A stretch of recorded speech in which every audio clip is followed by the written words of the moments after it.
good news and bad news. You know what they say about economists, right? If you've got a foot in cold water and a foot in a bucket of hot water, on average you're warm. Well, on average, these figures are warm. Says 7.4% for this latest quarter. Yes, it is the slowest since 2009. Yes, it shows the economy is in fact weakening. But this is what the government had wanted. It wanted to pull back from the breakneck growth that we've seen in recent years and try to establish more quality growth, shift more towards consumption, back off the need for heavy investment and high exports. We're seeing that a little bit. Consumption is on the rise. Exports have started now to level out as well.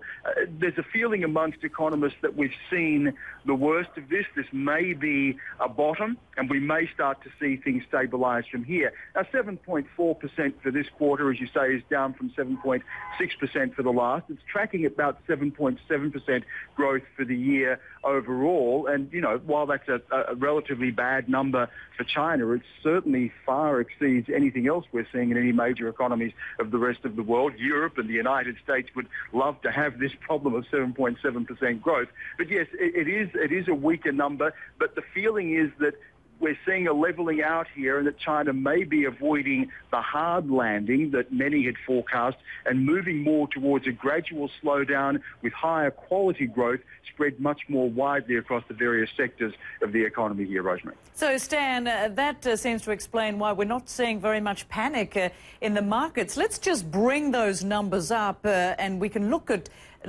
what's happening. Can we bring up those markets? There we go. So, Stan, when we're looking here, you see Japan up 1.86%, Shanghai Composite up more than 1%.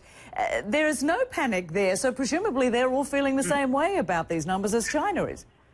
Yeah, taking this in their stride. Also, you can factor in the United States. Housing starts there have been on the rise. That's been good news, especially with the jobless numbers improving as well in the US. So you've got the two major economies of the world. On the one hand, China's growth, yes, slowing, but in line with expectations. And the United States showing some green shoots here of recovery in housing and also the jobless market. So that's giving a little bit more optimism to the markets overall here. What we're going to have to watch, particularly with the new leadership coming in China in the next couple of months, is how China moves toward reform. China needs to wean itself off the dependence on high exports and high investment, move more towards domestic consumption. That's going to be easier said than done. I sat down recently with some economists and business leaders at the World Economic Forum. Amongst them was Sir Martin Sorrell, the CEO of advertising giant WPP, and Victor Chu, chairman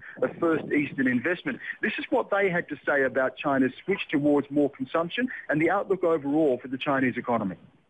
It's easy said than done to make sure that the people feel that they're safe to spend. Do they have a generation, though, up their sleeve to be able to wait? Oh, they have to, because, I mean, to introduce pension properly, to make sure the safety net is there across the country, it's not a matter of 3 or 4 years. It's a matter of 30, 40 years. Look back in history, we've been here before. Early 19th century, China and India were 40, 50% of worldwide GNP.